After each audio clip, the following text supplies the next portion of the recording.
in summer quite Right, everybody, I better get started. So, good morning, good morning still. My name is Bob Eager. Some of you will know me, but I was a lecturer here for God knows how many years, about 37 I think, and I've been in the university much longer than that. And I retired a little while ago, and macroprocessing is one of my sort of hobby bits, and it's what really got me into computing in the first place. So I thought I'd talk about it. The fun and profit bit is really the equivalent of clickbait, right? Get you here, right? But anyway, so what's a macroprocessor? Some of you may have come across things like M4, for example. It's a software tool invented over 60 years ago, first of all. It's still relevant. Not so many people use them because they think they can do it with other things. They generally can't. So it's a program that copies a stream of text from one place to another, and it makes some kind of systematic replacement. So you think, oh, global edit, you think regular expressions. It's a bit more than that. It's quite a lot more than that. So it takes what they call the source text, and it transforms that into the replacement text. Source text can be many files, and it can generate several different files as well. And that can be very useful if you want to generate, say, a program. And the rules you use to do that are called macros. And this term goes right the way back to, as I said, 1960s, probably a bit earlier. And it's quite normal to have macroprocessors embedded in other programs. So you will have seen, for example, the classic one will be in the C compiler, C++, you've seen the hash define and things like that. That's a macroprocessor of sorts. They call it the preprocessor. But there are more powerful ones than that. And the intelligence you get from those allows you to change the way it works in some quite dramatic ways and do some things that you really can't do another way. There was a classic example about 5 years ago where somebody had about 350 web pages, largely written by 350 different people, and they had to extract some names from them. And nobody could do it. I mean, we're talking about a worldwide thing on Usenet, people trying to extract these names mechanically. And they couldn't do it because a regular expression doesn't hack it, global edit doesn't hack it, and neither does anything else. But I was able to do it. It took me 3 goes. I managed to handle about 200 files the first time round, and the guy said it's breaking on these, so I fixed that, and I did one more fix, and we got all of them through. So it was easy. Now, quite often the text you want to manipulate isn't simple. It might have a complex structure, which is nevertheless regular in some way. So you think of something like an assignment statement. You've got a variable name on the left-hand side, an equal sign or whatever, and then you've got a series of components separated by operators, and possibly some brackets in there as well.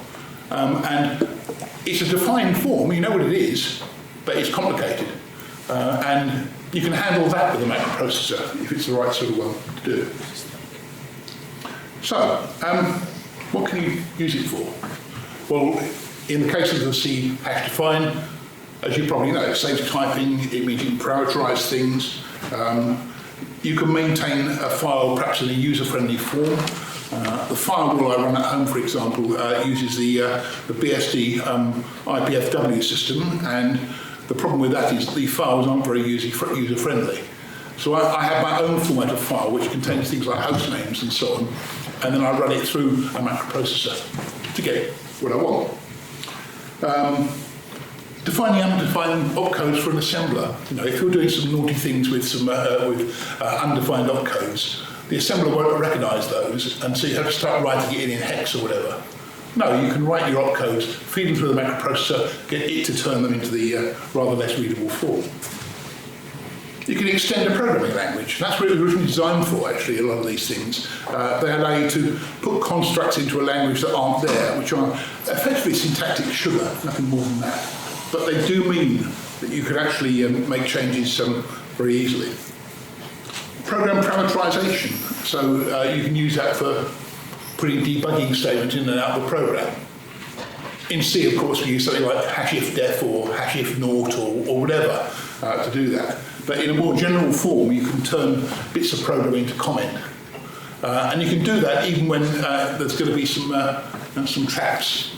How many of you, for example, have decided to comment out a piece of code, and it hasn't worked because the code contains another set of comment brackets. Yeah. Well, macroprocessors can actually recognise that and leave them alone and actually look for the right one, which is quite clever. I've used them to format and convert HTML and extract, as I said. Microprogram translator for bit slices, it's been used for that. I don't know very much about that one. So I'm just going to do some very quick examples, and I want to go fairly fast on all this and give time for questions. So DEC, Digital Equipment Corporation, were the originators of the PDP and VAX systems, and many of you will know about those. They had macro assemblers, and they were particularly good. They had very nice facilities and allowed you to write assembly language which was pretty readable, pretty parameterized and everything else. And they started doing that back in the 1960s. IBM have used macro assemblers almost from the word go, because that's how they encode things like system calls and so on. The IBM macro assembler is clunky. I have seen the syntax, and it was copied for an ICL system I used, and it's pretty dreadful. Interesting story about that, actually. The guy who wrote the macroprocessor I'm primarily going to talk about was a professor here, and so was his wife. And they were always getting at each other in all sorts of ways. I remember once he came into a lecture theatre and said, well, this lecture's going to be good apart from the last 10 minutes. And he said, what? Because the last 10 minutes his wife came in to give the lecture. But he actually had something to say about the IBM macro assembler in a book. And what he said was, the IBM macro assembler, he said, well, it's not beautiful, but it's very utilitarian. He said, write the woman you marry rather than the one you dream about. And yeah, that was a famous one of his. We know about C, of course, and the preprocessor, and it's very basic actually, but it does the job. And if you ever look at any system header files, you know that they're heavily parameterized with all sorts of stuff using the macro processor. Then there are general purpose macroprocessors, and these are things that just are separate programs, stand alone, and they will just do whatever you want. And the classic one, the one that everyone always refers back to, is something called GPM, the General Purpose Macroprocessor. And this was a guy called Christopher Strachey, who was related to Lytton Strachey, if anyone's ever heard of him. Christopher he got a third-class degree, I think, and then became a professor at Cambridge. Weird, you know, he was certainly one of your absolute, geeks. He wrote it for a specific purpose, which I won't go into today unless somebody asks at the end. But it did its job, and GPM is still around, and you can get the source code in C these days, and you can actually make one. Next one is two general purpose macroprocessors of the second generation. These are the ones that I'm really going to concentrate on. There's one that was developed in the States called Stage 2, and it was the second stage of what they called the mobile programming system. And the eventual idea was that you could write programs in languages that didn't exist in any system, but you could translate them into something that did exist very simply using Stage 2. And it was written in its own language as well, called Flood, first language under Bootstrap. And you could get it to, if you had Stage 2 running and you got the Flood for Stage 2, you could convert it to perhaps produce assembler for a new machine, so you could get it ported to a new machine very quickly. And if you didn't have Stage 2 running, they had something called the simple macroprocessor, which would do a very, very bad but adequate job of turning Flood into something you could run. And that was written in Fortran, and it was an entirely portable program. So you could get it up from scratch. And I did it once just for the hell of it. But the thing about Stage 2 was it was line-oriented. He was all about operating on punch cards and things at the time he wrote it. So, of course, that being the case, really you had to have your statements laid out a line at a time. So it's very difficult to process something like C, for example, which is essentially not a line-oriented language, but a block-structured language. And there's M4. I don't know if you know why it was called M4. It was originally called M3. The predecessor was called M3, and that was because it was for a mini-computer called the AP3, which nobody's ever heard of. And Dennis Ritchie, one of the famous people, C himself, wrote that. And Unix uses M4 quite a bit. I think people try not to use M4 if they can help it, but it's used, for example, for processing things like the configuration files. I think Senderval uses it, and quite a lot of other things. And for configuring programs for new systems, if you want to do auto configuration. But it's still quite primitive. So you can see I'm slagging off things and I'm working up to something. Right. So, ML1, Macro Language 1. Right? This is Peter Brown's work for his PhD. Peter Brown, as you know from what I said earlier on, had a very juvenile sense of humour. And part of that was that he thought, well, IBM have got Programming Language 1, why shouldn't I have Macro Language 1? So PL1, ML1. It's actually a Roman 1, right? And the point is that it's stream-oriented. You don't need to worry about any kind of structure and lines and things like that, which turned out to be a weakness, but we'll come back to that. And there's no special character introducing a macro call. With things like GPM, for example, you had to put a $ in front of anything that was a macro call, a macro name, in order to be recognised. And the other important thing about ML1 is that it has no distinction between when you define macros and when you use them. And that, to some extent, is actually true of the C preprocessor, but it's very much the case with ML1. You can make a new definition whenever you like, and you can delete them as well. And that's why I'm going to use ML1 in the examples, because I know it. I'm essentially the person who maintains ML1 now Peter Brown has died. So I'm going to just give you some simple things that it does. It's very simple, and I'll give you a reference later on to more. ML1 will copy from standard input to standard output by default. So we're going to just type ML1 at the terminal, and we'll be able to see the stuff going in and the stuff coming out. And I'll label the input with numbers, so we have the numbered lines, and the output as output, and errors, standard error as error. So we type hello world, and what does it say? Hello world. We type second line, and it says second line. And what we've got here is a rather over-engineered copying program. So you could use it for that if you wanted, but it would work nearly all the time. Now let's do this. We type in note hello. Oh, it says.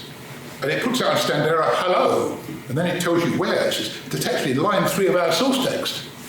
So it's done something weird, but there's no output. It doesn't say note hello back at us. And the reason that note is a built-in macro. It's called an operation macro. And note stretches from its actual name up to the new line in this particular case. So it absorbs everything between note and the new line. And so what's in between is the argument, the parameter.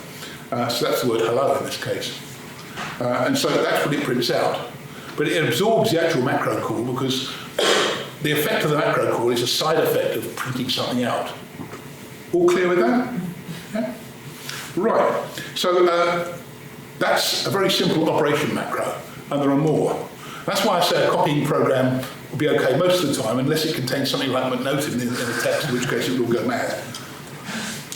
Right, another operation macro is McInts. I won't talk too much about this at the moment, but McInts defines something called an insert.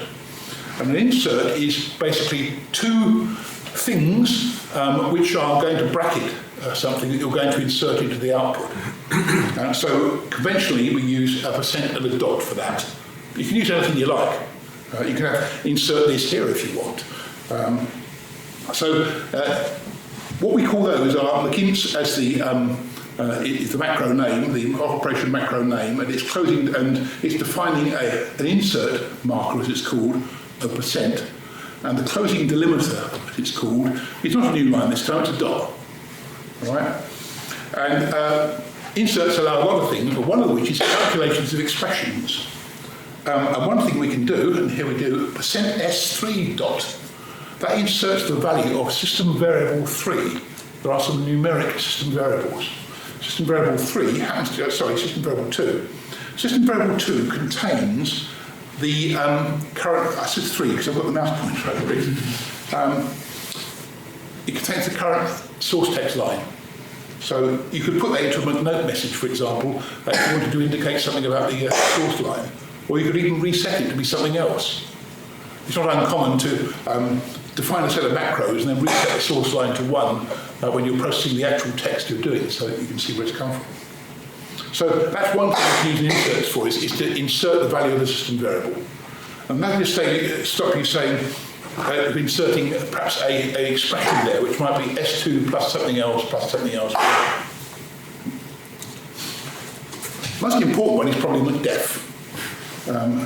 Nothing to do with Scotland, whatever, by the way. McDef allows us to define a macro. McDef also basically sucks up everything up to the new line and does something with what's in between. And I've actually got a typo here. That word as should be in uppercase, because MO1 is case dependent. So what McDef does is look for an as, and then the bit before it is argument 1, McDef, bit after it is argument 2. And argument 1 is the name of the macro you want to define, and the bit after argument 2 is what you want it to be replaced by. So we want to replace Robert by Bob, because I hate being called Robert. Unfortunately, Eventbrite think I'm Robert. Even my mother called me Robert, but I slagged her off in a book I wrote. So just again, an example of editing. We type in Robert and we get Bob coming out. So that's our macro replacement. Very tame, but it works, okay? Difference between that and a global edit is that ML1 works in series of units of atoms. And an atom is a punctuation character or a word, a sequence of letters and digits, essentially. So if I put in Roberta did not help, Roberta is not the same as Robert. It's a different word. A global edit will probably do that, and we would get Bob A, all right? Whether it's fat or not, I don't know, but there we are. But we won't get that here because ML1 says that's a different atom, it's not the macro name, and you won't do it. Likewise, it's case dependent, so if you typed in Robert in uppercase, that would not get converted either. You'd have to in some way define a separate macro for that. So ML1 is case dependent. So you can define very simple replacements, which are better than global edits in the normal case without using a regular expression. Because what you're doing effectively is replacing it with, it's treating it as a single word.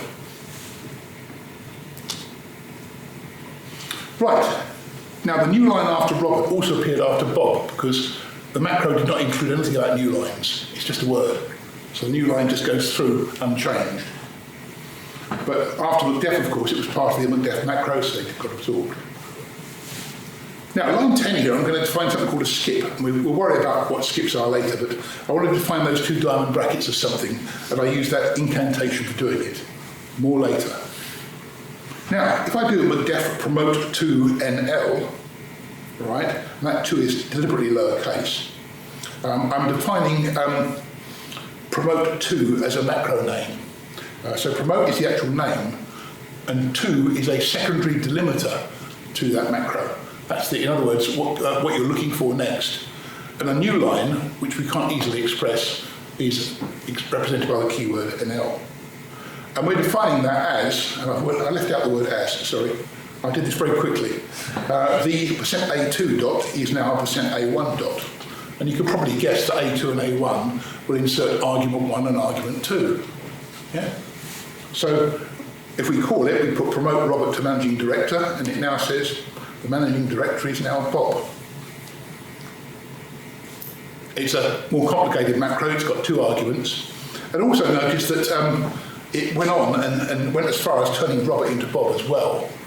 So it did 2 things.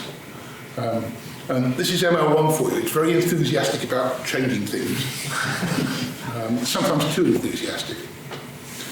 So I'm going to run out of time, so I will just say we define a macro called promote, secondary delimiters 2 and then new line. First argument is Robert, the second argument is managing director, and we replace everything between the macro name and the final delimiter with the text between these 2 diamond brackets. And then it keeps on evaluating, so it inserts argument 1, and it's Robert. Oh, it says I can do something with that, and it turns it to Bob. And it'll keep doing that until it can't go any further. Unfortunately, if you get it right, it'll go on forever. Right? You get sort of a recursive redefinition. And the macro name is actually known as delimiter 0 sometimes as well. And that's important because you can insert delimiters into the output text with %D1, %D2, and so on. %D0 is a bit of a problem because that'll call the macro again. So you have to be a bit careful with that. So, as I say, it's enthusiastic. So how do we stop it doing things we don't want it to? And we use something called a skip. And I'm defining a skip here with a name, just a name. Like skip Farage, and delete all the occurrences of Farage. Who is Farage? Who is? That sounds legit, right? But normally you'd have something more than that. You'd have line 17 there, skip delete semicolon. And that would delete everything between the word delete and semicolon, including both of them. So delete this and this semicolon, but not this. You can see what it does. It keeps a space, you know. If you just want to protect text from macro calls and not have macros called within a certain part, you use what's called the text option. You say skip T, comma, and it knows about the comma and everything else. And we use a skip with 2 square brackets. And if I put them in, we get, this was really done by Robert, and the output is the same. Hasn't turned Rob to Bob because it's inside a skip. If you wanted to copy across the delimiters as well, you put D on. Skip DT, Robert wants comments unchanged. And then Robert wants comments unchanged is left exactly as it is, complete with the semicolon and the comment word. So everything goes through. And that's how you protect the argument from McDef from being evaluated straight away. You don't always want, you wouldn't want, for example, %A2 to insert argument 2 when we're at the moment still defining the macro. There is no argument 2 because the macro hasn't been called. Now one will complain bitterly and say argument 2 is an illegal macro element because there's no argument 2. So what you do is you can put the what are called literal brackets, that's the term for them, round. And that will let the thing through, and the replacement text will be everything except those brackets, but it won't evaluate it right then. Okay, there's about 20 built-in macros, that's all, and they're called operation macros. So some change what we call the name environments, they create and delete macros and similar, and we've seen really the principle 3, McDef, skip and McInts. That's really all you need.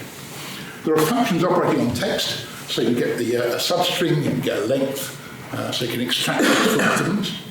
And some create new macro variables, make decisions. Bookmark.go is a conditional go-to within a macro replacement text. So you can have very complicated structures inside a macro replacement based on what the delimiters are, what the arguments are, and so on. McPavar creates new permanent variables, and I'll come back to those.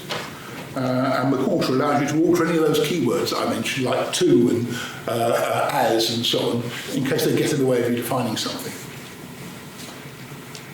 I mentioned atoms. It's a single punctuation character or a word surrounded by a white space of punctuation, and so on. Macro variables hold numerical textual information. You've got system variables I mentioned, they control ML1. You can switch between inputs, you can switch between outputs, and so on. You can turn off error reporting, whatever you want. Permanent variables allow communication between macros. They allow you to set something in and then pick it up later on. Temporary variables are essentially local variables inside macros if you want to do some counting, for example. Character variables pass text between macros. They weren't in the original, but I put them in some years ago, so they're useful. Now, I mentioned that ML1's weak in the sense that it's not line-oriented.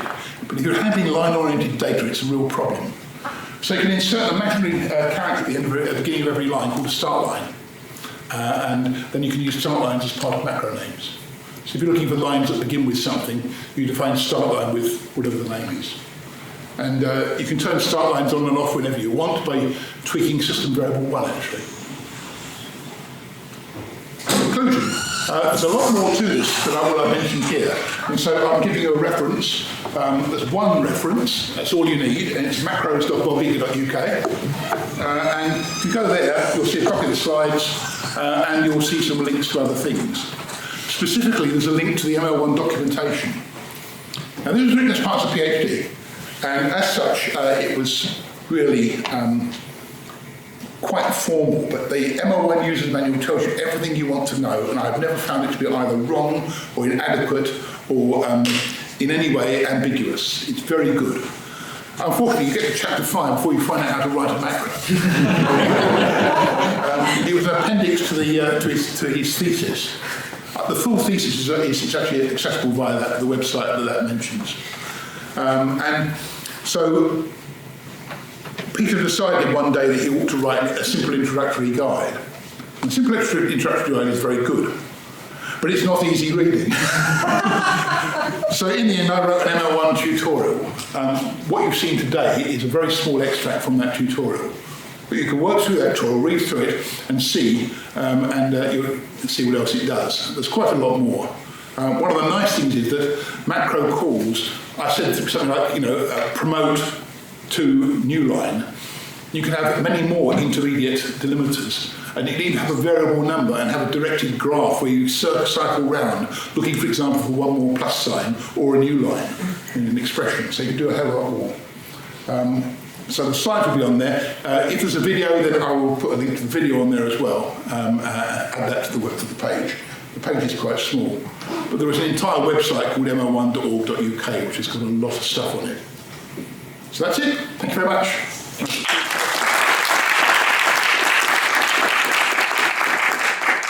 Somebody else coming in, I think. So I'm not sure I should take questions here or offline, but any quick questions? I'm slightly concerned that it's a stupid question, but the only difference I see between regex and this is the storing of the permanent variables or the communication between the macros. So why would you use this and not regex? And also, why was regex not able to solve the issue? Because it goes over many lines and many variable things. It's very different from a regex where some of the intermediate elements are variables. So for example, suppose you could have promote to or demote from or pro to from, and either of those could be used. You can express that with a regex, but it's very, very complicated. And regex is the worst stuff of nightmares when it comes to that. Yeah, this is a lot easier. So it's just simplistic. Well, it's not just simplistic because also there's a communication between macros. And being able to find new ones on the fly.